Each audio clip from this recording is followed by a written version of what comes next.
Well, good morning, everyone, and welcome to Environmental Coffee House. It is Pajama Sunday, and I am your host, Sandy Shellis. And it's great to see you guys filling in. So let me say good morning to Jean. Hi, Jean. You're here to moderate. Isn't that wonderful? Hi, everybody. Let's Jean and Global and Lori and Morgan. Singing Way Karen, hi. And oh, wow, this is great. Mark, good morning, Mark. Good morning, Mark from out west. My buddy. All right. So I have a pretty good show. Today I actually did some planning. And because the manipulation article, we're going to do that last. That is something that was actually a Twitter thread by Stephen Barlow, who is a pretty cool person. And what? What? You're not in pajamas? Well, you got to leave.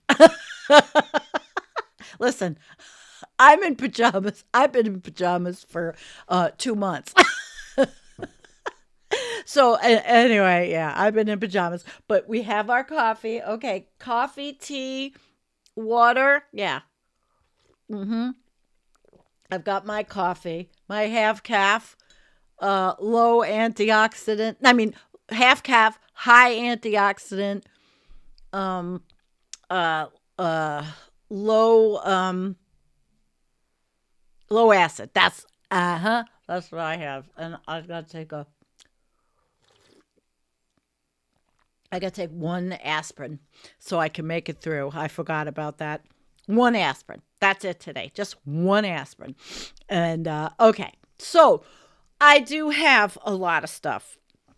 And first, we're going to talk about the fires. We're going to talk about the deniers. We're going to talk about the assholes, the morons, the clueless. But we're also going to talk about wonderful scientists. And we're going to read an article from Time magazine, actually, which is surprising because it's actually a halfway decent article. But I do want to start. I made a video yesterday, and it's 3 minutes, and a lot of you have probably seen it already, but maybe some of you haven't. Adam McKay from Don't Look Up was on Twitter. And he said, here, let me make this easy for you. And he put up all these slides, right? So I decided for him, I know he's got his Yellow Dot Studios, and I'm not a professional. I sit here in the middle of rural Western New York, not anything, not really. I can't even make 5,000 stinking subs. And I made a video. So we're going to start with this video while you guys are joining. And I'll set it up. I forgot what I called it. What did I call it? Well, we'll get it started.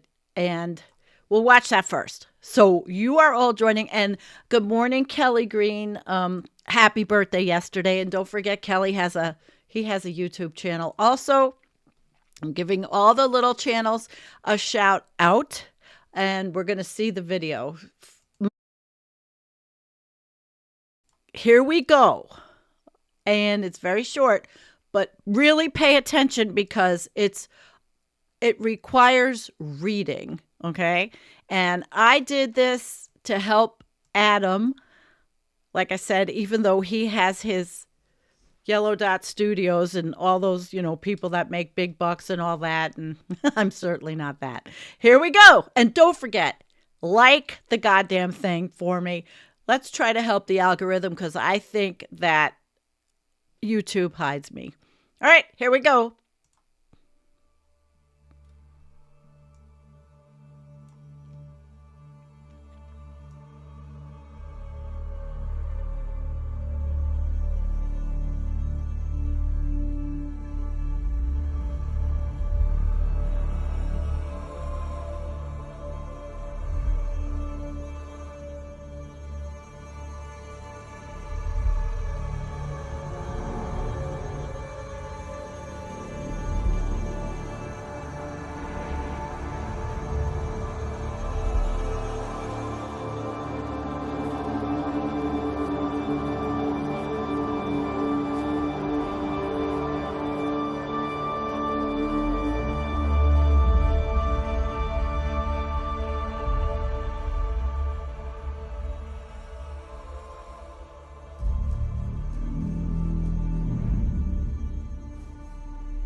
listen to.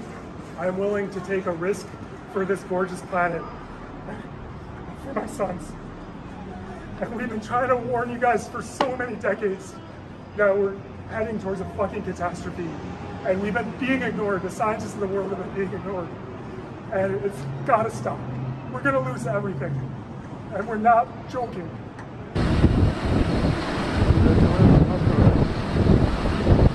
Let's go talk to him.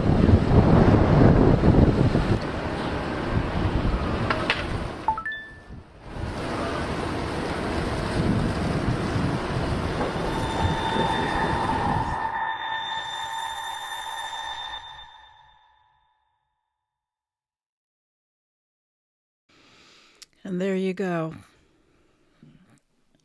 Okay. I hope you got something from that. And I see we've got some interesting new person in the chat. And Jonathan Gibson, why don't you just watch the show? Okay? Why don't you just do that? And yeah. Okay. And if you don't want to watch the show, Jean will take care of you. All right. Anyway, so we watch this, and we all know that it's happening. I've been doing this show for 8 years. I've shown you my team of science experts have shown you people, thousands of scientists all over have shown you. And yes, Mike, welcome. I do have that actually queued up. I do. I'm going to show it because I'm going to show it at break time. Because the first thing I want to talk about is some of the BS that we're seeing. And I did prepare a little bit today, which, I said on Pajama Sunday and I was going to wing it and do all that. But no, I did prepare because I have been watching the wildfires all week.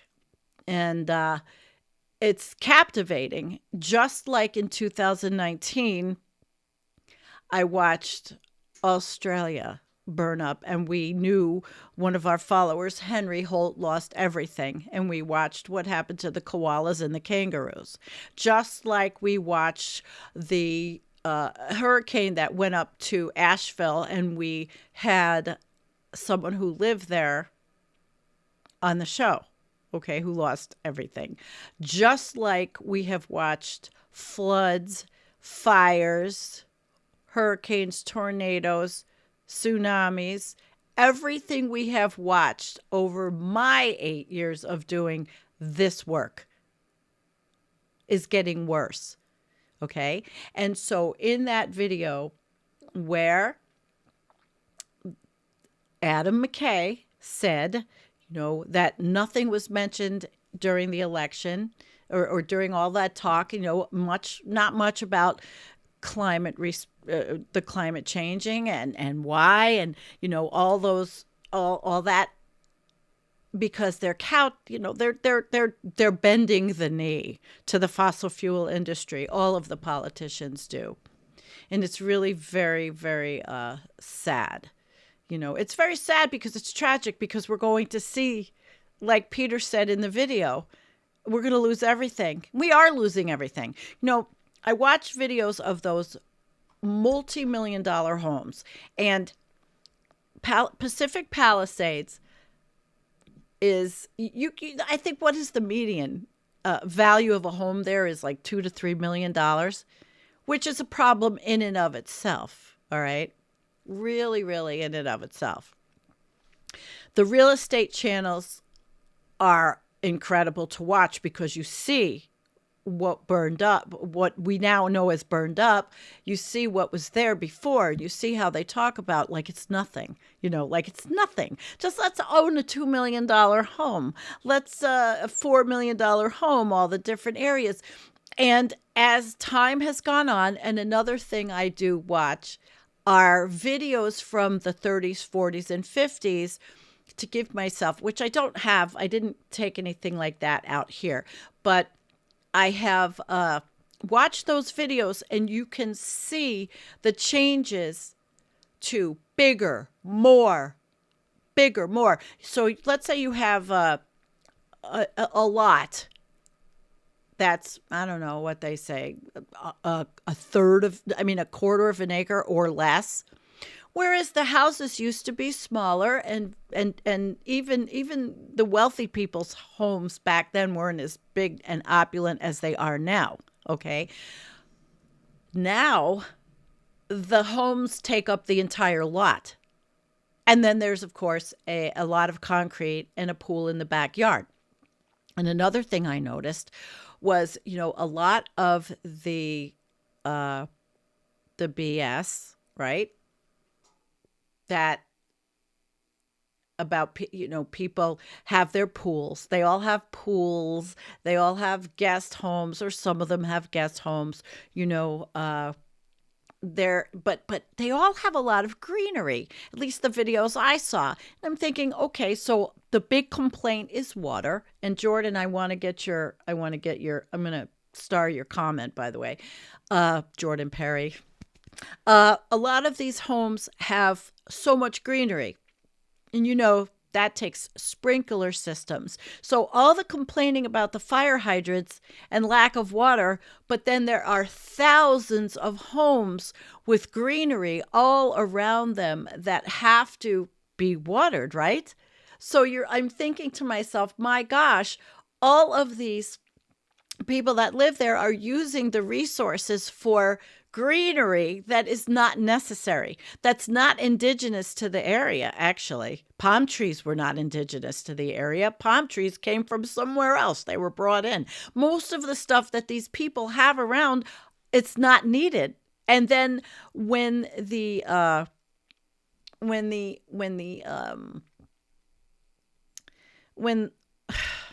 I'm getting distracted. I shouldn't let this happen. I'm getting distracted by somebody. We really have a good chat here. And we have science-based everything here. And so I know I have my moderator, Jean, but if you want to be ignorant, why be here? Okay, this is really a small channel, and everybody knows each other, and everybody's been following for a long time. And really, I have to say it, don't be ignorant, because if you want to be ignorant, you're definitely on the wrong channel and in the wrong chat. And I will get rid of you, or Jean will get rid of you. And if we have to, we will ban him. And Tommyist is already saying that, because this is not what we want here. All right.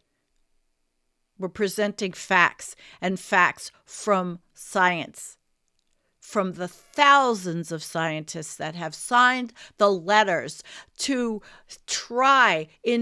gallantly try to wake people up. But because we have so much nonsense, nonsense going on, and it's social media nonsense. I mean, I saw some of the garbage on there, and I'm going to show you something right now. And okay, listen, I see everybody in the chat. I don't usually do this. I'm getting rid of this idiot. I'm sorry, Gene, I'm getting rid of him. I don't want idiots in here. He's gone from the channel. Jonathan Gibson, you can fuck off and go. Goodbye. And Gene, I love you, but there's no talking to people like this who are going to really wreck the show and distract the chat from what we have to do here. So I'm going to set up something else, which is science. I mean, the guy can watch. He just can't be in the chat. Nope. And I'm not going to put up with it. So if he wants to give me a thumbs down with a laughing face, good. It just helps the algorithm. So here, I'm going to play this, and we're going to talk about this. This fear that they love to pump into people about climate change. The icebergs melting and the water overflowing. It's not. Ever have a glass full of ice and watched it melt? Did you ever see the glass flow over? No. Well, there's a lot of horseshit that's involved in climate change for sure. I've studied that. the hot greenhouse, whatever. Temperature on Earth is plummeting. Yeah. And it's dropping. And That was all nonsense. Here's the actual graphs of temperatures. Just today, it was announced that 2024 was the hottest year ever recorded since records began. Look at that graph. The assertion that temperature is always changing, so it doesn't really matter, is a cornerstone of climate change nihilism, but it's nonsense. As I said in my book, it's like the difference between gently applying a brake to stop your car and smashing it into a wall. The rate matters, and the rate at which humans are changing climate is staggering and never has been before in the history of the planet. While that podcast was being recorded, Mel Gibson's house was burning down due to climate change exacerbated wildfire. You couldn't make that up, all right? Here's the fact: reality doesn't give a damn what we believe. Climate change is real, and if you listen to contrarians like Joe Rogan trying to downplay it with bored, debunked climate change denialism, it's going to harm you, ultimately. Please stop paying attention to these people. They are dangerous and wrong and know nothing about what they speak. Amen. Amen. And here's something I took off. This is Twitter. Oh, I cannot believe the Jews risked their own lives to go down and burn Mel Gibson's house down in the middle of an already out of control wildfire that would have reduced his house to an ash anyway, but hey, it looks like they did. Crazy fools. He knows it was the Jews. Gibson's no fool. He's a psychotic alcoholic, but he's no fool. I was like, because everybody knows that Mel Gibson is a raging anti-Semite. Yep. Oh, yeah. So I played that because I thought, it was important for us. Now, I want to say hi, and I know you have just said that the conversation's okay with you, but it's not okay with me in this chat. He can watch, because I think if someone's banned, they can still watch. They just can't participate. I'm not having it, okay? I'm just not having it. I've been in other chats where there are a lot of ignorant people, and I'm not doing it. And I love you, yo mama. You know that. Let them watch. But some people are just impervious to learning. Yeah. So we know this. So I'm going to start with the first article. And it's the Time magazine article. So let's get that up and we'll look at this. It was quite interesting, actually. Time had the orange turd as the person of the year, but that doesn't mean that he's the person of, that is a good thing. So this was done on January 10th. There are many ways of framing the scale of the dislocation in Los Angeles this week. As the ferocious ring of 5 wildfires soared across the region in a multi-day blaze that began January 7th. Some 180,000 residents were forced to evacuate their homes, which is probably more by now. Okay. The equivalent of pitching the entire population of Little Rock, Arkansas, out into the streets or filling Los Angeles' massive SoFi Stadium to more than double its capacity and not letting anyone go home again. The Southern California blaze was a special kind of hell. At least 10 people lost their lives, and officials expect, I think it's up to 16, more deaths to come to light before the multiple infernos are tamed, which they are not yet. Thousands of homes and a sprawl of entire neighborhoods were transformed into outdoor charnel houses. Nursing home residents in Altadena, California were evacuated into the night. And by the way, Kevin Sandblum, Black Bear News, lost his house. Riding in wheelchairs and pushing walkers, many in their night clothes, as a stinging snow of orange embers descended around them. Firefighters watched helplessly as houses burned, their hoses at the ready, but the hydrants to which they were connected producing no water or merely a low-pressure trickle. Yeah, facing a world on fire. That's just one thing. It's not just fire. It's floods. It's everything. Wildfires do not care about jurisdictional boundaries, said Catherine Barger, the chair of the Los Angeles Board of Supervisors, at a January 9th news conference. Meanwhile, the sextet of local blazes, the Palisades Fire, the Eaton Fire, the Hearst Fire, the Sunset Fire, the Lydia Fire, and the Kenneth Fire, blurred in the public mind and in the sprawl of destruction into one great, undifferentiated inferno. President-elect Donald Trump laid blame for the disaster at the feet of Governor Gavin Newsom and President Joe Biden. No water in the fire hydrants, no money in FEMA. This is what Joe Biden is leaving me. Thanks, Joe, Trump wrote in January 8th Truth Social Post. As for Newsom, Trump faulted the governor for allegedly refusing to sign the water restoration declaration put before him that would have allowed millions of gallons of water from excess rain and snow melt from the north to flow daily into many parts of California. Biden ignored Trump's broadside. Newsom's office hit back, posting on X, "There's no such document as the Water Restoration Declaration." That is pure fiction. The governor is focused on protecting people, not playing politics, and making sure firefighters have all the resources they need. Trump was wrong about FEMA, which released funds to fight the fires on January 7th. He was not wrong about the feeble water system, though it's possible that there is nothing the city could have done to keep it supplied sufficiently, although everybody had their sprinkler systems for their greenery, around their multi-million-dollar houses. The hydrants are fed by 3 1-million-gallon tanks in the Pacific Palisades Hills. These were not meant to work alone, however, but rather to be supplemented by water from firefighters fighting aircraft that, in this case, couldn't fly in the cyclonic Santa Ana winds. At a news conference, Janice Quinones, head of the Los Angeles Department of Water and Power, said that the demand for water was 4 times greater than we've ever seen in the system. But there are far bigger factors at play in the disaster, factors that have less to do with local politics and institutional preparedness and more to do with existential matter of a planet grown sickly from climate change.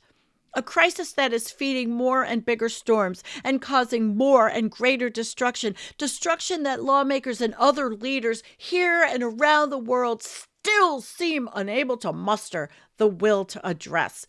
Here is the reality. The very metabolism of the earth has been thrown off by an atmosphere choking on greenhouse gases, and it will take more than political bickering to set things right. Another reality, fixing the problem requires understanding and even more fundamentally accepting the science. Only then can we implement policies and put in place protocols that help us both reduce the likelihood of more such crises and minimize death and destruction when they ultimately do occur. It has long been established that climate change turbocharges wildfires with droughts, persistent heat, dried vegetation, and lightning storms, all worsening in a warming world and all contributing to out-of-control blazes. That's just one reason a new report from the European Space Agency's Copernicus Climate Change Service, like Copernicus, a report that landed on January 10th while LA still burned, arrived as such bad news. According to the release, 2024 was the first year global mean temperature exceeded pre-industrial levels by 1.6 C. That blows past the benchmark established by the 2015 Paris Accord, which sought to limit future warming to well below 2 C in the 21st century, which with a preferred target of no higher than 1 C. Doing so would help limit the impact of a hotter planet. In Southern California, the report could be read by the light of a burning city where at one point, the rapidly moving fire incinerated the equivalent of 5 football fields per minute. Those blazes came not long after a bad year for wildfires in the U.S. overall. According to the National Interagency Fire Center, a clearinghouse for information and logistical resources. By mid-September 2024 alone, more than 38,000 wildfires had incinerated more than 7.8 million American acres, a pace slightly ahead of the annual U.S. average of more than 45,000 wildfires per year. And we're not talking about the rest of the world today. While it's still unclear what sparked the LA fires, the underlying cause goes back decades, if not centuries. Fire is one of the most primal expressions of a planet in upheaval. The Earth was born in molten violence, and under the right conditions, say, after hundreds of years of emissions released from burning fossil fuels, it still has an exceedingly fiery temperament. As our planet continues to heat up, droughts are getting more intense in some regions of the world, says Peter Kalmus, who we are going to watch, climate scientist at NASA's Jet Propulsion Laboratory, who I have interviewed. The droughts combined with higher temperatures cause more frequent and intense fires in those regions. Southern California is not remotely the only tinderbox in the part of the world, but it's an especially flammable one. Not just because of the droughts Kalmus speak of, but because of their persistence. The Southwest U.S. has been in megadrought since 1999, says Jonathan Overpeck, Dean of the School for Climate and Sustainability at the University of Michigan. This is the primary reason we're seeing so much wildfire in the region and all across the U.S., west up into Canada. And if you think it can't happen to you, like I think it can happen here, you got to think again. Look at this. Then there is the tornadic power of the winds, most notably Southern California, Santa Ana. Those ferocious atmospheric rapids get their power, explains Frank Marsick, an associate research scientist in the College of Engineering at the University of Michigan, by being forced to move through narrow channels in the mountains of northern Mexico and Southern California, resulting in an increase in the speed of winds. A good analogy for what happens with the Santa Ana winds would be the way that you can increase the speed of water flowing out of a garden hose by putting your thumb over the end, causing the water to flow through a much smaller area. And we've talked about that. Wildfires are hardly the only sign of our warming world or the dangerous mile marker. And you know who talked about that was Lyle Lewis last week when I interviewed him. Wildfires, okay, so the dangerous mile marker we passed in 2024 when we crossed 1.5 excess warming, documented in the Copernicus report. Everywhere, the planet showed signs of heat swoon last year, with record high levels of water vapor, methane, and carbon dioxide in the atmosphere, record low expanses of sea ice around Antarctica, and record oceanic temperatures. Thank you, Jim Massa, for providing us all of that data. In North Atlantic, Indian, and Western Pacific Oceans, July 22nd, 2024 went into the books as the hottest single day ever recorded worldwide, with the global average temperature popping its top at a comparative fever level of 62.8 F, which is 17.16 C. The 13 months that preceded that day were blistering too, with each one from June 2023 to June 2024 clocking in hotter than the same month in any previous year. All of the internationally produced global temperature data sets show that 2024 was the hottest year since records began in 1850, said Carlo Buontempo, director of Copernicus's European Center for Medium-Range Weather Forecasts, in a statement that accompanied the release of the report. Human-generated greenhouse gases were not the only factors that made 2024 so punishing. From May 23 to May 24, an El Nino current prevailed in the tropical Pacific, helping to drive average sea surface temperatures to a record high of 20.87 C or 69.56 F, or more than half a degree Celsius warmer than the 1991 to 2020 average. But even after El Nino ended and a more moderate La Nina cycle took over, the oceans stayed hot. with sea surface temperatures from July to December 24 entering the record books, second only to the same period in 23. So from June to October, sea ice around Antarctica reached its second lowest extent ever, also behind 2023. The Arctic, at its annual minimum sea ice in September, was the fifth lowest on record.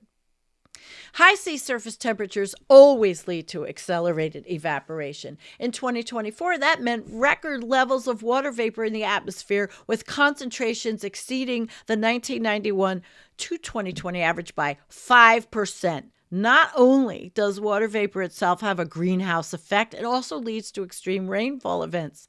And 2024 saw plenty of them. They included catastrophic flooding in the northeast U.S. in August, in Spain in October, and in Austria, the Czech Republic, Poland, Romania, Slovakia, and Germany in September. The future right there in this picture of Altadena. Europe as a whole was hit especially hard by 2024's record heat. The year was the warmest ever for the continent, with average temperatures of 0.28 C or 0.47 F hotter than the previous record set in spring 2020. Spring and summer were more than 1.5 degrees Celsius warmer than the seasonal average from 1991 to 2020. Human health worldwide was affected by the soaring temperatures. When the body cannot cool itself sufficiently, symptoms of heat stress, including nausea, vomiting, loss of coordination, shortness of breath, dizziness, and more can occur. So-called strong heat stress commonly happens when outdoor temperatures reach or exceed 38 C, which is 100.4 F. Extreme heat stress with more severe symptoms, including brain swelling and vital organ damage, happens at 46 C, 114.8 F. On July 10th, 2024, Copernicus reports that 44% of the globe was affected by either strong or extreme heat stress, 5% more than the average annual maximum. These high global temperatures, coupled with record global atmospheric water vapor levels, meant unprecedented heat waves and heavy rainfall events, causing misery for millions of people, but they forget millions of wildlife, millions of animals, millions of everything other than humans. The rainfall interspersed with droughts is one more mechanism that leads to wildfires. Such a boom and bust cycle means a lot of lush greenery that grows in rainy times, and a lot of dead leaves, trees, and other tinder that gets left behind when things get dry. This is the perfect storm of fire weather, a combination of plentiful and extremely dry fuel, says Kalmus, who we will see in a minute. As the Earth's temperature crossed new and troubling thresholds in 2024, so too did the chemistry of the atmosphere. Carbon dioxide reached a record of 422 parts per million, or 2.9 parts per million higher than it was in 2023. Once in the atmosphere, carbon dioxide and its ability to warm our planet remains there for hundreds of years. Methane, a much more powerful greenhouse gas which does its damage at a much lower concentrations, reached 1897 parts per billion, and not the year, or 3 parts per billion higher than in 2023, said Lawrence Ruehl, director of the Copernicus Atmospheric Monitoring Service, in a statement. Our data points clearly to a steady global increase of greenhouse gas emissions, and these remain the main agent of climate change. Persistent wildfires across the Americas were not only a result of global warming, but a cause of even more future heat, as Bolivia and Venezuela released record levels of wildfire-related carbon dioxide, also due to fires. Canada reached its second highest annual output. The Los Angeles fires are similarly pouring smoke and carbon dioxide into the atmosphere, with local topography, mountains that trap haze in the Los Angeles basin, keeping the mess around. nothing in the short term is going to ensure Southern California does not see a repeat of this week's devastation. Though the construction of more million-gallon water tanks can help prevent hydrants from running dry again, the industrial era greenhouse gas output that created the conditions that fed the fires was centuries in the making, and it will ultimately be generations in the fixing. And I will add, if at all. If there was any good news in the Copernicus report, it is that a single year that exceeds pre-industrial temperatures by 1.5 C or more is not the end of the story. The Paris Agreement considers the 1.5 C threshold breached only if that is the average temperature increase over a 20-year stretch.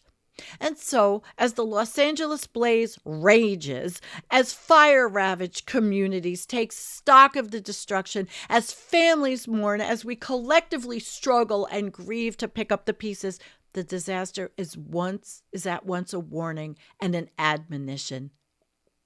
There is still time for aggressive climate action to lower emissions and bring temperatures to heel in the process.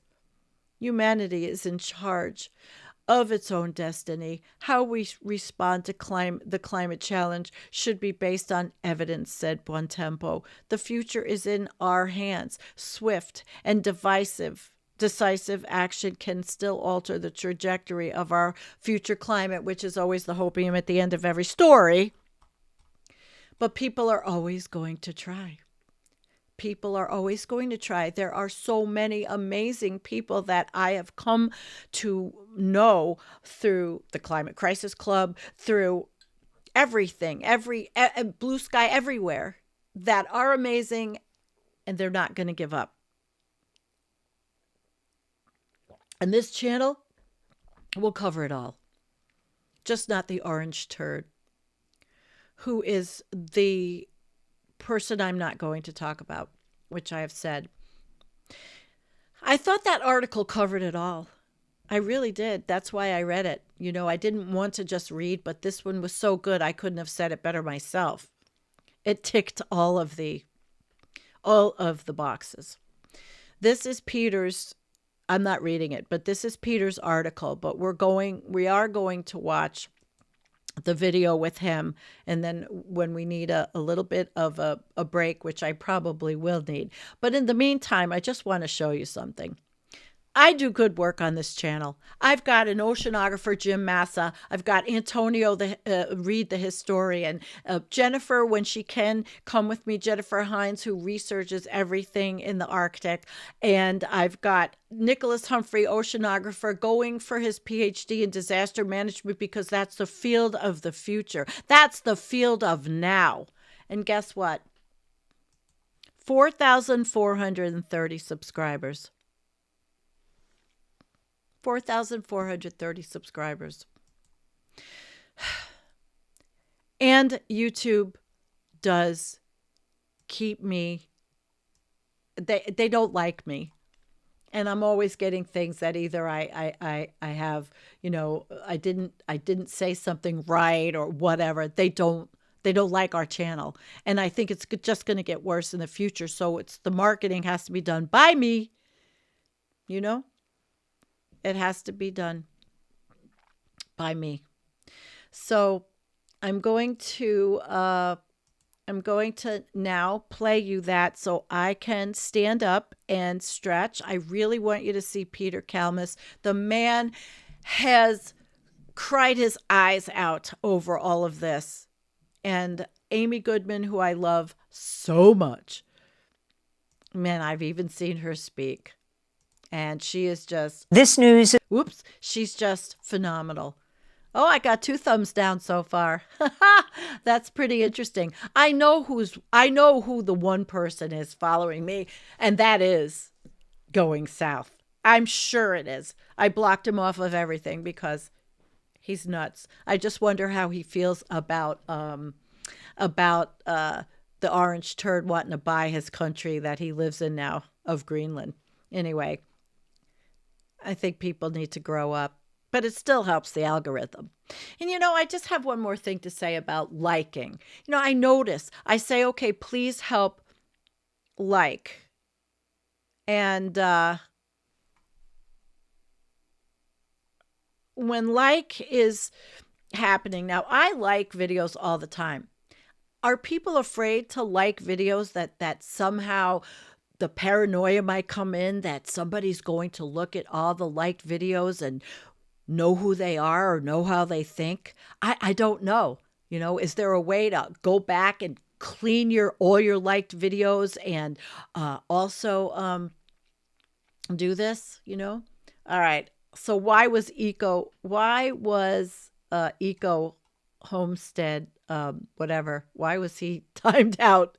I've actually followed his channel, but all right, Jean, you're it. I'm not arguing with my Jean, my beautiful Jean, who's a new mommy of a beautiful Syrian baby who she and her partner went to adopt from Syria, and she lives in Costa Rica, and I love Jean with all my heart.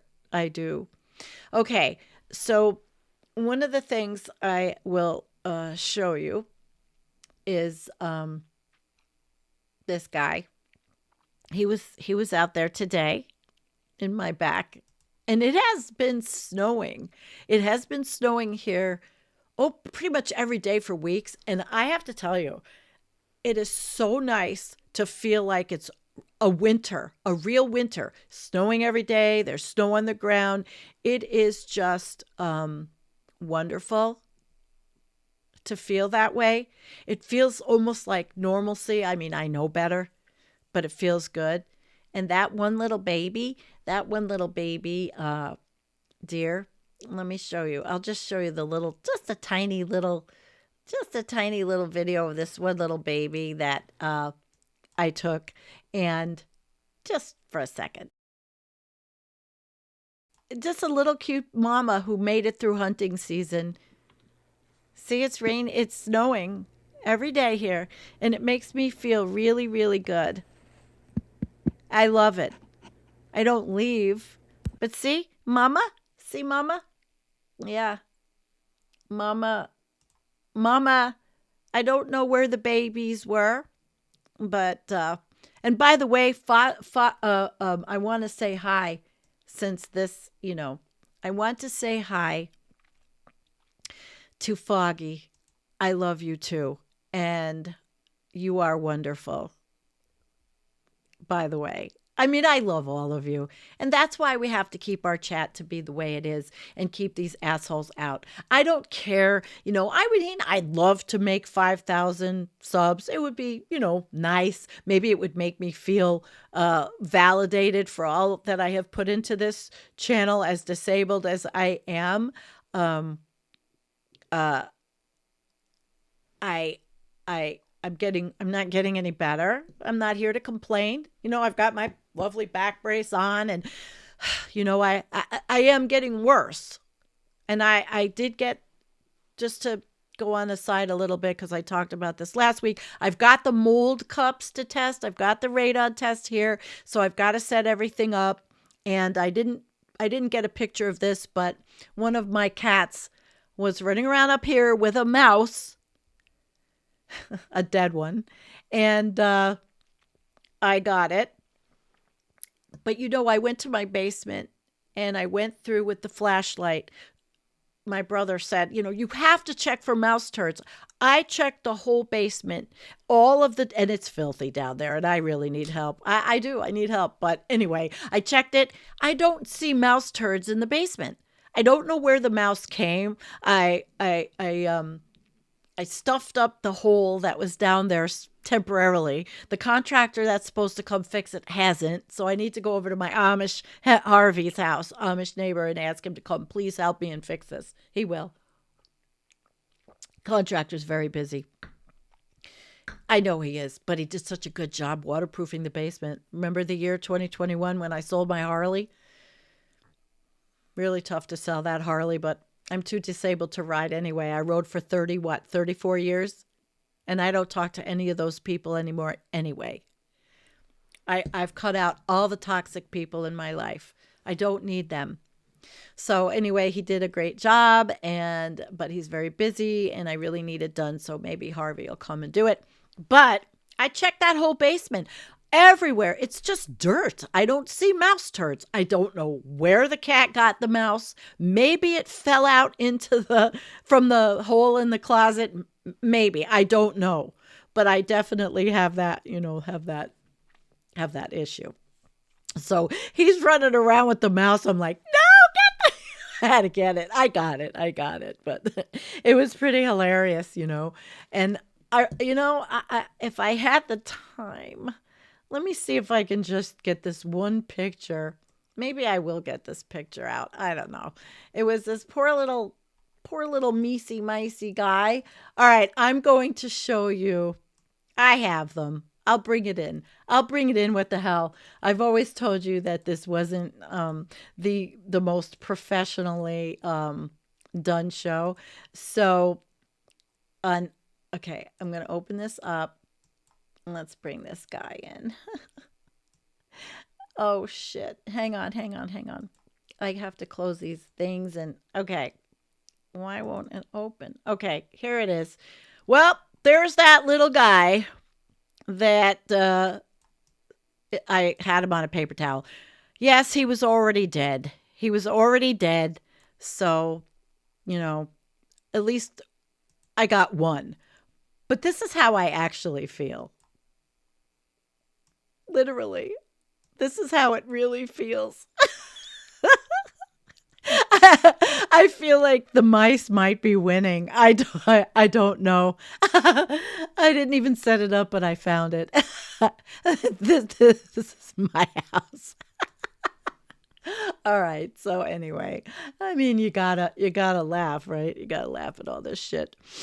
Okay. So let me set up. We're gonna watch I don't know if you've seen it, but we're gonna watch this. I want to make sure it is set up.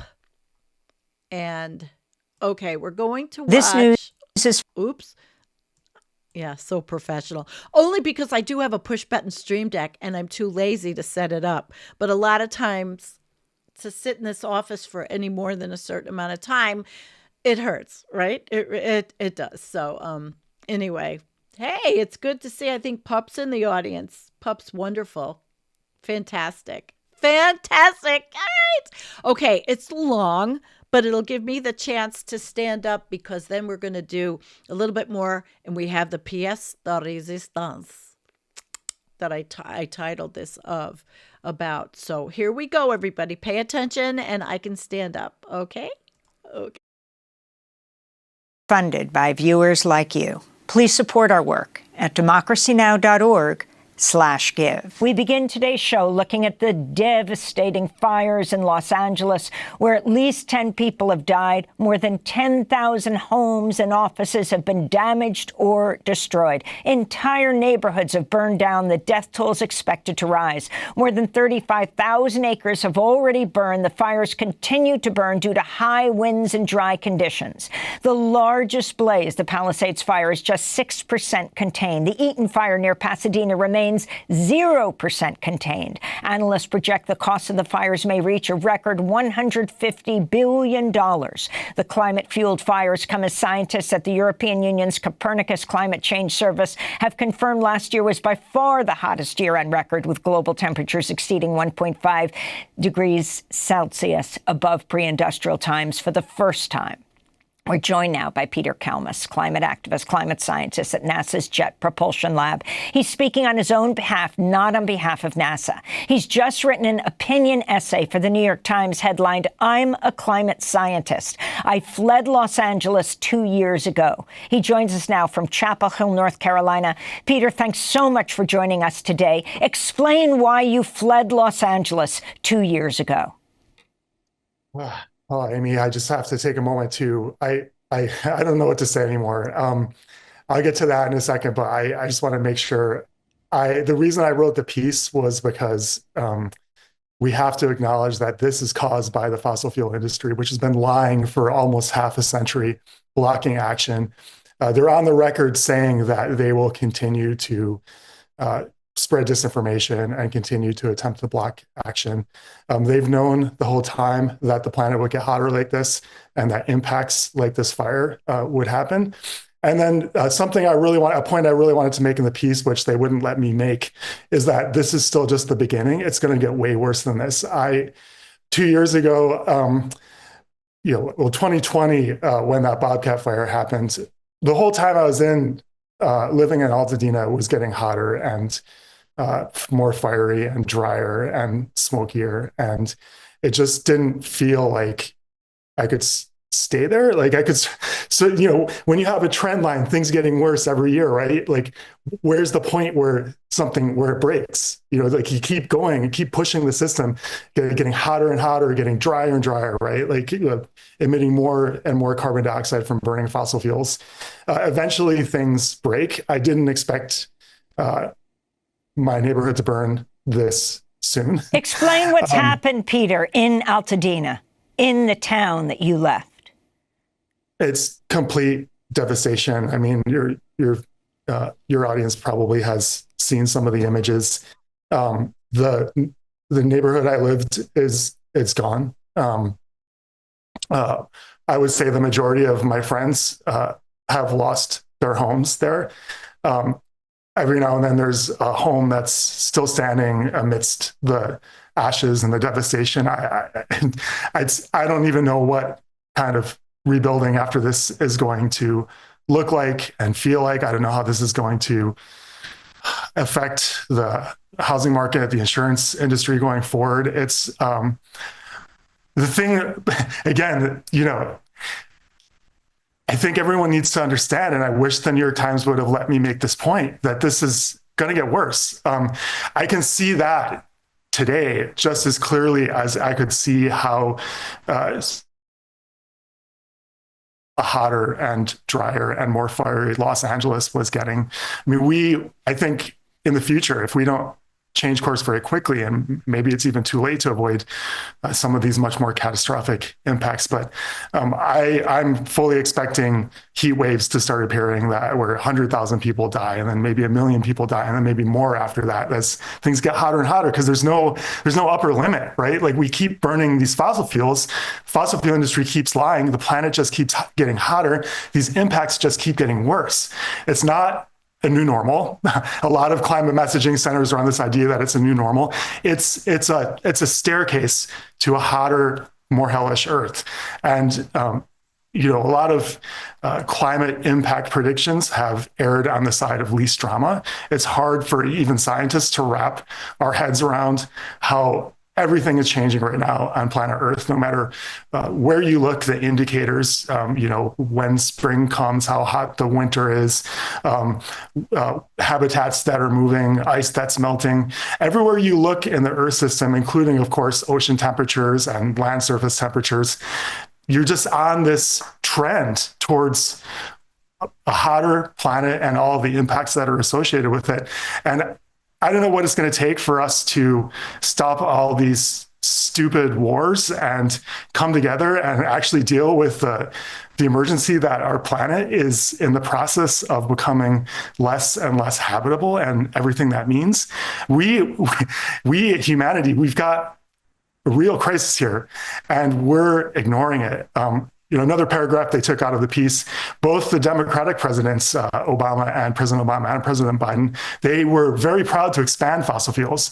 President Obama said, all that oil and gas expansion, that was me, people, right after he was done being president at a lecture he gave at Rice University. And now, of course, we have a Republican president coming into office who says this is a hoax, who's gaslighting the people who are following him. Like, I don't know how long it's going to take for conservative working class people to believe what's right in front of their eyes, that the planet is getting hotter and that we have to come together and stop listening to these clowns who say it's a hoax. I mean, look at it's all around us. Why do I have to be on Democracy Now! Saying this, right? It's very obvious what's happening. Well, Peter, we thank you for being with us. We're so sorry about what's happening there in your community and all over Los Angeles. And of course, we're talking about a heating world, so around the world. And we hope to have you on next week. Peter Kalmus is a my heart breaks for all the victims, too. It's just, I can't wrap my head around what's happening. Democracy Now! Is funded by viewers like you. Please give today at he said it. And Jean, bye, sweetheart. Thank you so much for coming and moderating. I know you have to go. She has to go. I have to go. We are helping to repair the village water lines. Excellent show again. I know what's happening in Costa Rica. Too much water, and they got flooding. So yes, it is something else. Something else. So I thought that was really good. And I think pretty much I have only one more that we're going to do. But I want to move over to now this piece that I'm going to show you. Hang on. Okay. Here we go. Nope, that's wrong. That's pictures. Wrong. All right. We're going to move over to The Thread by Stephen Barlow. Stephen Barlow, who I knew on Twitter, but I discovered a lot more through the Climate Crisis Club. And I heard him yesterday speaking, and amazing person. But we're going to look at this. And this is why I titled the show what I did. The reason, and this was a thread. Okay, so this is thread. This is the thread roll up.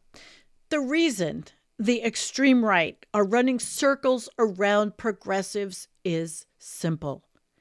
It's about emotions and their use of emotional responses to manipulate people. Lies, conspiracy theories, and fear of outsiders all produce emotional responses. Progressives have failed to learn from this. I see so many influential people using the false argument that we mustn't tell the full truth about the climate emergency because specious pseudo explanations that fear paralyzes people into inaction. No, it motivates. Extreme right-wing climate change deniers have got into power by using fear tactics, such as the non-existent World Environmental Forum or World Economic Forum conspiracies about taxing people to pay for net zero policies. It's about time that progressives learned that emotions matter, and fear is not the only emotion.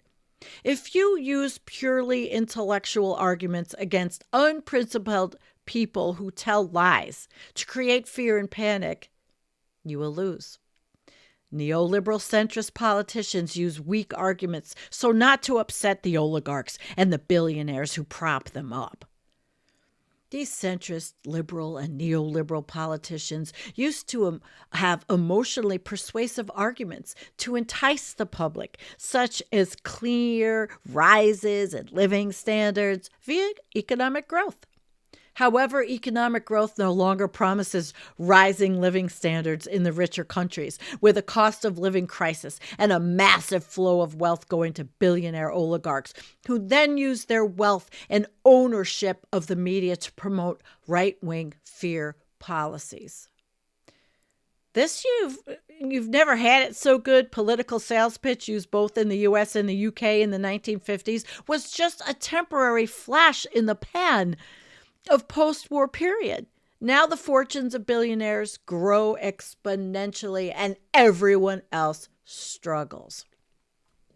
A self-amplifying feedback loop, positive feedback, has been created whereby the richer the world's billionaires get, the more they control our system. They can control our system for their own end and fund fear politics and propaganda. And he was talking to Peter Kalmus.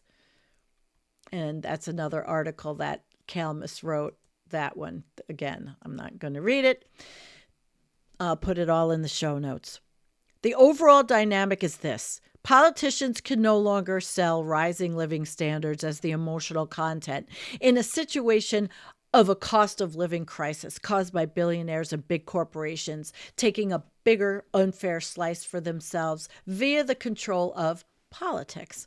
To stop oligarchs and the rest of the top 1% being blamed for sucking up all the wealth, they sponsor and support extreme right-wing politics which blames immigrants, World Economic Forum climate policy, and other lies for this stagnation of living standards. And look at this cartoon of Rupert Murdoch. This cartoon of Rupert Murdoch is almost perfect, except there should be 700 more cookies on Murdoch's plate to represent the disparity properly. Careful, mate. That foreigner wants your cookie. Pretty bad, huh? But that's what we're living through. It's very simple and effective because this fear politics, even if it is produced by outright lies, has no emotional content. The arguments of neoliberal, supposedly progressive politicians, they lack emotional content and sincerity. Progressive politics has been hijacked by neoliberal politicians sucking up to oligarchs and vested interests who pay very well. The oligarchs and vested interests have totally corrupted our political systems. Modern, centrist, neoliberal politicians are often nearly as right-wing as conservatives were in the past. These centrist, neoliberal politicians are playing right into the hands of the extreme right, who know how to play the emotional game, and they steal their votes. The extreme right, they don't just play fear politics with their demonizing propaganda against immigrants, Muslims, made up woke ideology and conspiracy theories. No, but they claim a bright revival of prosperity is on the horizon, only if you vote for them. Whereas progressive politics has been captured by dreary neoliberal centrists who try playing both sides, cozying up to the oligarchs whilst putting on a poor, disingenuous show of being there for everyone, totally devoid of emotion and sincerity. Literally, the only emotional content left in the centrist armory was fear of the right, which is collapsing as the public develops learned helplessness and thinks the rise of the oligarch-sponsored right is inevitable. The neoliberal, centrist economic growthers refuse to highlight the wealth of those at the top because they're either in the top 1% themselves or they're trying to appease the oligarchs, who would be very disapproving of wealth taxes. The American exile. That's funny. Oligarchy does not work, but neither does communism. This is the irony. There is a potential narrative rich in emotional content of the oligarchs' growing wealth and their out-of-control behavior. Yet no centrist politician wants anything to do with this, and they're too busy trying to suck up to the oligarchs. There's a bigger source of emotional content, the climate and ecological emergency. As Kevin Climate says, there are now no non-radical futures. Our future is going to be radically altered by climate change and other parts of the ecological crisis. We face a simple choice. Either we take radical action in drastically reducing our carbon emissions, halting biodiversity loss, etc. Otherwise, our civilization will collapse and there will be mass starvation. However, few of our politicians will tell the truth about the choice we face because they're neoliberals, obsessed with economic growth and beholden to the oligarchs. Telling the truth would have deep emotional content, but they won't use it. Either progressives learn how to use emotionally charged arguments, honest ones, or they're going to go under. There is no need to create made-up conspiracy theories when the climate and ecological emergency has all the potential emotional charge necessary. We have the truth and science on our side. The extreme right just has lies and science denial. The climate crisis is real, and the extreme right climate change deniers will be exposed as liars as it hits us. We have to fight. We have the fight of our lives on our hands. Let's get serious. Let's fight back against the oligarch-sponsored extreme right-wing liars and wannabe fascists with the truth. Let's get emotional in a constructive way. Let's expose the greedy, manipulative oligarchs and save ourselves. Outrage is emotional. Let us no longer be ashamed of telling the unbridled truth and saying how bad the situation is. Ignore all the deep lies about alarmism, as the truth is alarming enough without having to invent or exaggerate anything. Fight for your lives. Just a caveat for those who misrepresent my arguments. No, I'm not advocating communism or any other ism, because in my humble opinion, it doesn't deal well with sustainability. The capitalism, communism, false dichotomy is false, and I am non-ideological. Holy shit, I love you, Stephen Barlow. Absolutely love Stephen Barlow. And he just is, he's great. I have to see if he's on Bluesky, I'm on Bluesky, and I like Bluesky, and we're growing on Bluesky. Environmental Coffee House is a clearinghouse for all things under the environmental umbrella. There is a wide variety of information under that umbrella, and we aim to bring that to you, which is what the whole channel is about. It doesn't matter if it's doomer or if it's boomer, gloomer, foomer, whatever. And what Karen Perry said when Carolyn was talking, not Lyle. Carolyn was talking, doomer equals do more. Jordan's wife, Karen Perry, who's been our guest a couple of times. So we're growing on here. Go green. Imagine 800,000 Hiroshima atom bombs exploding every day. That is unimaginable. The unimaginable amount of energy humans are pumping into the climate system every day, and people are surprised that parts of the world are combusting. Expect more cities to go the same way in coming years. So there you go. There you go. And I have one more person I found on X. I know I said I was going to be off it. It's not January 20th yet. Fire response budgets cut. Insurers on the brink of collapse. Call for private firefighters. Could these Hollywood firefighters wildfires be a turning point for climate action? Dale Vince says these wildfires are a sign of what's to come. This isn't a summer heat wave. It's January. They're virtually out of control. Victims, not the global south, not just ordinary Americans, but the rich too. And I want to talk about that after. I have a thought about that. LA mayor's $17 million spending cuts to the fire department budget have had dire consequences. 70,000 evacuations, thousands of homes burnt, costs up to $50 billion. They've lived in this house for 75 years, and they've had the same insurance. And these insurance people decided to cancel their fire. And we're going through this, and it just happened, and they have no fire insurance. They've lived in this house. Okay. So that's a whole other show I'm going to bring Antonio Reed to do with me. Antonio's been studying this and sending stuff on our group chat. So look for that, because he is our historian and understands. Deleted tweets are worth 1,000 words. The wealthy are realizing that no amount of money can stop the wrath of extreme weather. Maybe, just maybe, this is a wake-up call. This was deleted, by the way, but this guy, Keith Wasserman. Does anybody have access to private firefighters to protect our home in Pacific Palisades? Need to act fast here. All neighbors' houses are burning. We'll pay any amount. Thank you. It's gone. Climate change disasters don't stop at the global south and won't stop at working class people, and it won't stop with California. Maybe, just maybe, wealthy, influential Americans will be moved by the plight of other wealthy Americans, except, of course, for Mel Gibson and that other asshole, James Woods. And maybe a couple of other assholes on top of that are on there spewing it's arson or whatever. And I don't say that there are not arsonists and there are not looters and there are not people that are low-life pieces of shit that take advantage of situations like this.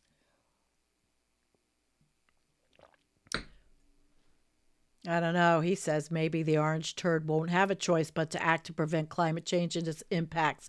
Maybe governments around the world will wake up and realize climate change is an emergency and we need billions and billions in investment now to stop the worst of it. Maybe. Okay, so that's what I wanted to show you, and I'm coming back to have the last little discussion with you guys and look at some comments. I don't think you know what? I do have one more video. I might as well show it because I did set it up. So we're going to see this one because absolutely I love Daniel Swain.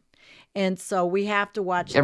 We have to watch this. This is from a movie that I shared, and it's gotten millions of views. We'll watch this one, and then we'll come back with our. Everything is connected, right? The oceans are connected to the atmosphere, is connected to the land surface, is connected to the sea ice, is connected to the land ice. You can't really change one part of the system without also changing most of the other parts of the system. Yeah, you could imagine that as something like a domino effect. So, for instance, if the Greenland ice sheet starts to melt, that puts salt-free fresh water into the ocean, and the ocean currents actually function by a distinct difference between salt and non-salty water. Therefore, meaning if you have salt-free freshwater coming into the North Atlantic, that would slow down Atlantic Ocean currents such as the Gulf Stream. And by that, prohibiting that warm waters from the Gulf of Mexico is transported further north, even north of Greenland. So that actually means that there is, on the first-hand side, a direct impact through these interacting tipping elements, but also far-reaching consequences, because that means if the warm waters doesn't reach up to the North Atlantic, then it stays in the Gulf of Mexico, and by that can also endanger parts of the Antarctic ice sheet, and in particular the Western Arctic ice sheet, where some researchers have stated already a couple of years ago that parts of Western Antarctica might actually already have crossed the tipping point and now be on track of flowing into the ocean, in particular due to warmer ocean temperatures.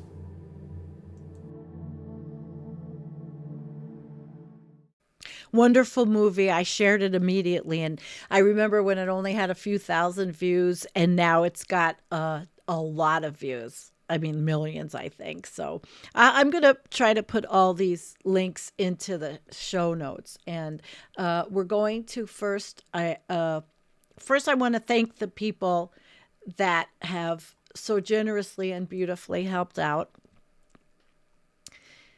Foggy, thank you. I'm so sad. The man-made floods, fires, extinction. Yes, but sad turns into action. And we can't stay in sad. Watch the show from Friday night with Carolyn Baker. We really have to try. Carbon sinks are failing. Ocean heat sink too. Yes, Nadia. Oh, really, Chaz? Pizzagate gunman killed by police in North Carolina? Oh boy, I didn't see that. And I fly to, CDMX. You're going to next Sunday? Oh, good. But you got to stay in touch with us. You have to be able to keep an internet. We need to know where you are. You can't not keep in touch with us. We love you. And there was, I think I showed this before. I live in Northern California in a fire zone, and I'm an arborist who does defensible space work. There are no valid soundbite bites about causality that work. It's a long, complex tale.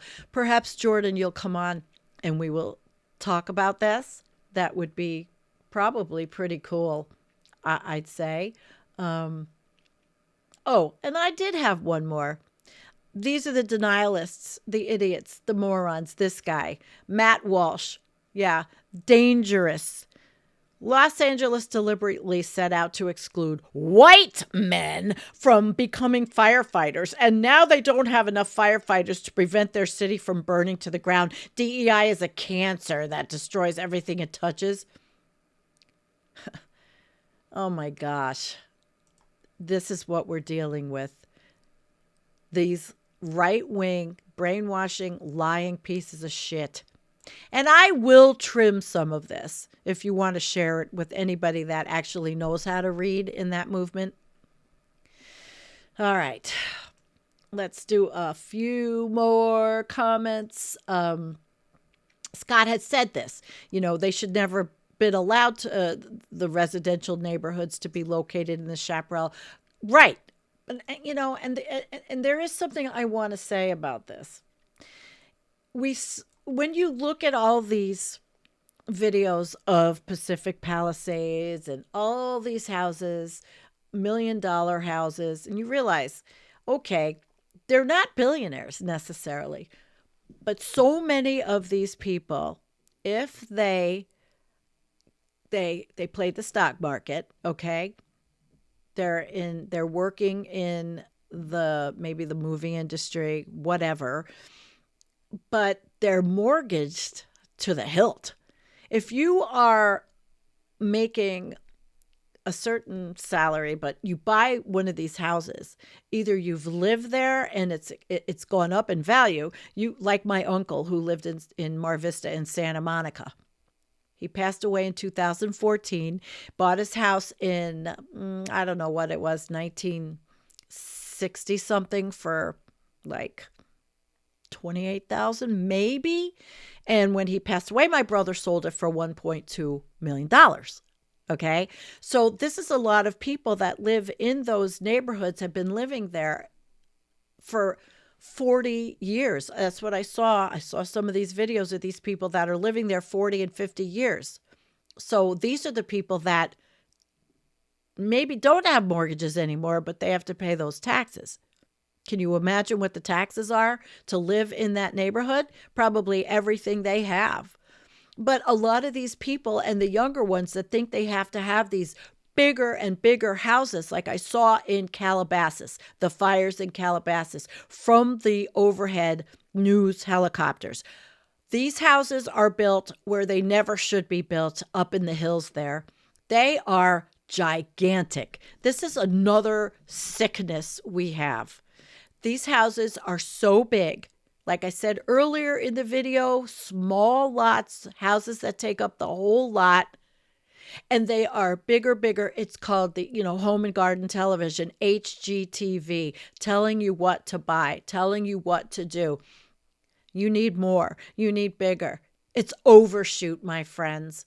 These people they're buying into this American bullshit dream to buy these bigger and bigger houses, get mortgaged to the hilt, and meanwhile we are overshooting the planetary boundaries. Just watch any or read any of the research about the planetary boundaries and the tipping points. All of this, and then they wonder, okay, it's all burning down, billions of dollars. But like I said in the beginning, and I go back, I watched the videos, nobody lived there in those mountains in the 40s and the 30s and even in the 50s. And in the houses that were on the beach in the 50s, because I was watching videos, home videos of the actor Roddy McDowell, and they were small beach houses. They were just small beach houses. And then, I don't know, was it over the last, I'd say probably my lifetime, where we were sold a bill of goods, bigger, better, more, consumerism. And it's all overshoot. And it's all a lie. And all these people that are saying on these videos, oh, we'll build back. They better think about this. I don't know how they're going to build back. My friend's Cal Earth Super Adobe Dome house was the only thing left standing and unharmed in his LA neighborhood. He took Cal Earth Workshop and built it himself, which is actually wonderful. And If these people, no matter who they are that live in these neighborhoods, are smart, they're all going to have to build differently. And you know they're going to build. People have to live somewhere. But do they have to live up in those hills? Do they have to live where they should never have built these things in the first place? Ever? No. Nope. Nope. Nope.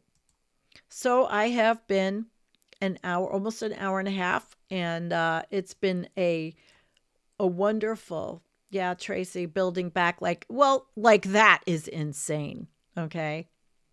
Building back big, enormous, 5,000, 10,000 square feet homes when it's what, 2, 3 people, a couple of kids, a couple of really spoiled kids. I mean, even schools burned down in this. Schools burned down where they used to be safe. That's where they would evacuate people. Schools burnt down. Does it have to be done like that? Do we have enough to educate these people to tell them, you can't do this? Yeah. Put them in housing with our low-income friends and let's see. Hi, Bob. And waterways also. But where are you going to put? We're 8 million plus. And I've got another show I'm going to do on something that has to do with population, because I did see a video of a guy who is completely up Elon Musk's rear end, probably. And he was talking about how the population is not, in so many countries, is falling. People aren't procreating. And that's a whole different show. But we are 8 billion plus. We are in overshoot. We are overstretching our boundaries, using too many things. Like I've said, and like so many have said, you cannot have, keep using finite resources infinitely.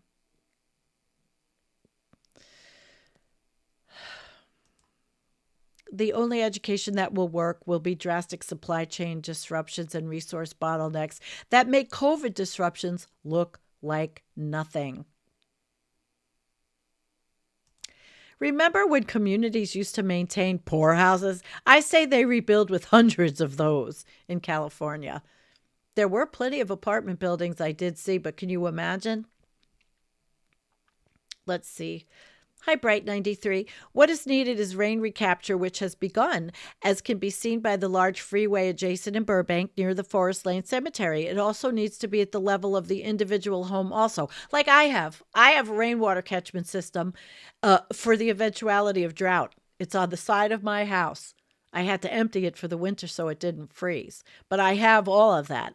And plus my house is pretty, I'm getting to the point where I'm not using any fossil fuels. Yeah. And there's a lot of places that you're not allowed to have rainwater catchment systems. It's pathetic. And these homeowners associations telling you what your house has to look like and what you can't. Composting toilets. Heck, they even sell them at home department stores for over 10 years now. We have to stop water waste. Tell Donald, tell the orange turd that, who says he has to flush 10 times.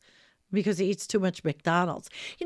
This is a really weird thing, guys. I was thinking about when I was looking at all those houses that burned down. Toilets are porcelain. I guess it got so hot, even the toilets burned. I was waiting to see toilets with the fireplaces that stayed together. Where were the toilets? I don't know what they're making toilets of. I tried composting my toilets. But the porcelain never broke down. All right, listen, we have to come up with a flush of the day. And that's pretty good. We have to laugh. Oh, we have to laugh. All right, what do we want to flush today? Well, there's so many different things to flush that I would like to flush.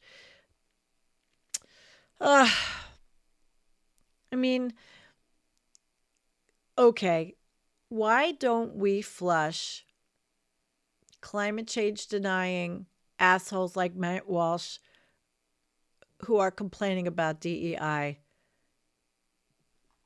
I think we should do that. I think, where is it? Okay, let's do it. We're flushing this asshole.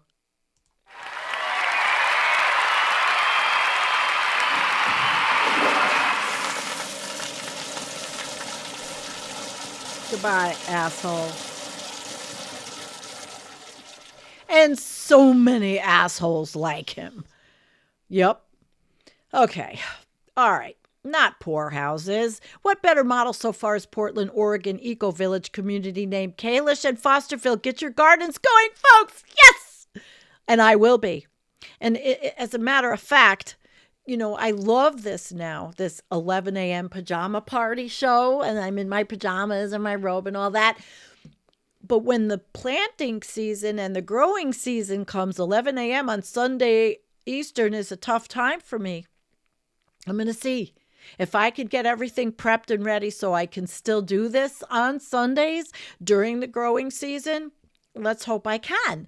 Like I said, I'm getting worse in my disabilities, especially my spine and my neck, but I'm not giving up. Because I grow what I want and I'm eating it. I mean, I'm eating all my stuff this whole winter. I've been eating it. The only thing is I have a problem with all the tomatoes I grew and eating all my tomato-based products because of the stomach acid. But I'm going to grow everything that I like.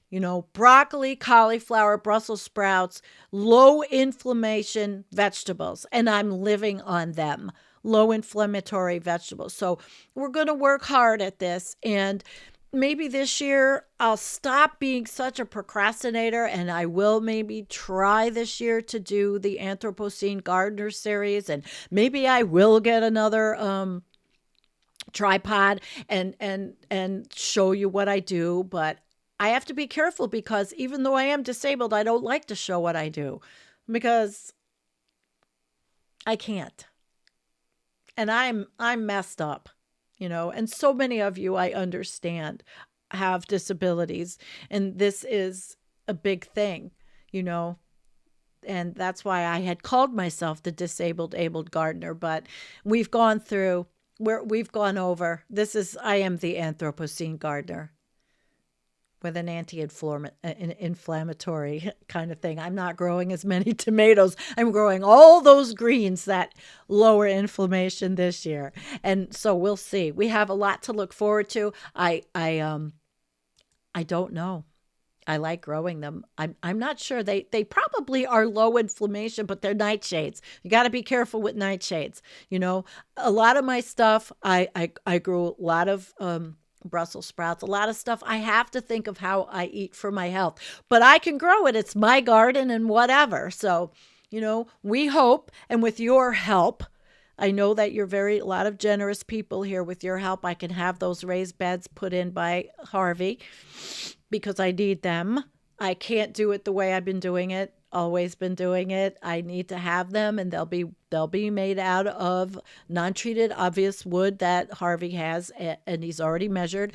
I'm going to need help, financial help. I'm a broke joke, but it's not something I like to do. I'm not one of those. I hate to ask, but I really want to do that. And if I do, am I able to afford to do these? I am going to film the whole process of the raised beds. Harvey's one Amish guy that doesn't mind being photographed, although I won't show his face. But when he does the work and he puts it in, woohoo, okay? All right, so let's see what else. Ginger grows like a weed for you. Hello, welcome, Crocs. It's so nice to see so many wonderful names and not the asshole that we got rid of earlier. Tommy, yes, you were right. And Jean, Jean is, what it is about Jean? She tries. She wants to educate. She wants to bring these people in. But there's some people that you just can't. They're impervious. They've already had their minds made up. And they'd rather just wreck a chat and ruin my channel than learn anything. So, okay. Don't forget, like the channel. I've got 82 thumbs up. Oh, that's wonderful. That helps the algorithm. And don't get mad if I monetize things. I really want those raised beds, and I really have to get an exterminator in here because the cats aren't, first rule of chat is don't talk about the chat. I love my chat. I love you guys. I love you, love you, love you. So I'm going to thank you, and I'm going to set up the end of the show, and we'll start out. We did a flush. We flushed away Matt Walsh, and don't you wish we could just flush away all of them? Joe Rogan, who is just, he's so disgusting. All of them. They make me sick. Russell Brand. And they're also, a lot of them are women abusers. I won't say that about Joe, but there are a lot of them. So, yes, I love you too. Ernie's Cabin, wonderful channel. Check it out. He makes me feel so good about getting up every morning when I watch his videos. Yep, he does. All right, guys. By the way, I'm coming back Tuesday night with Last Week in Collapse. Of course, I have to spell collapse with a space in between every letter because YouTube hates that show. And we're going to do a 2024 look back, as only that author who remains anonymous does a great job, so I don't have to. All right? I love you guys. Thank you so very much, everyone. I want to make sure I did not miss any super chats or any great comments. I don't think I did. I don't know. I don't know how to. Oh, I did miss one. Morgan, get the book. Why does he do that? Its focus is domestic abusers, but it also says it applies to any cult or dictatorship. Thank you, Morgan. I have been a victim of domestic abuse, not either one of my husbands, but I was. And so I'm firsthand. I've had a broken jaw, and I have right here a nice big scar from being beat to shit. All before I got married the first time to my husband, who took my first husband, who kind of saved me from the life that I was living, which I really don't talk about very much, but I love you. And it's, oh my God, I love you, Letterhack. It's great to see him. Don't forget the Letterhacks channel, and Wednesday night, Left Past 10, of which I am part of the channel, the panel. And I can't tell you how much I love the Letterhack and Matt and the work he does and the interviews he does. Just, and no, listen, Tracy, so sorry. I went through a lot and learned from it. It made me stronger, even though they were assholes. I chose the life I lived. I chose to be with hardcore bikers. It wasn't, and it happened. I'm way many decades away and therapy, so it's okay. All right, guys. Someday I'll talk about my life.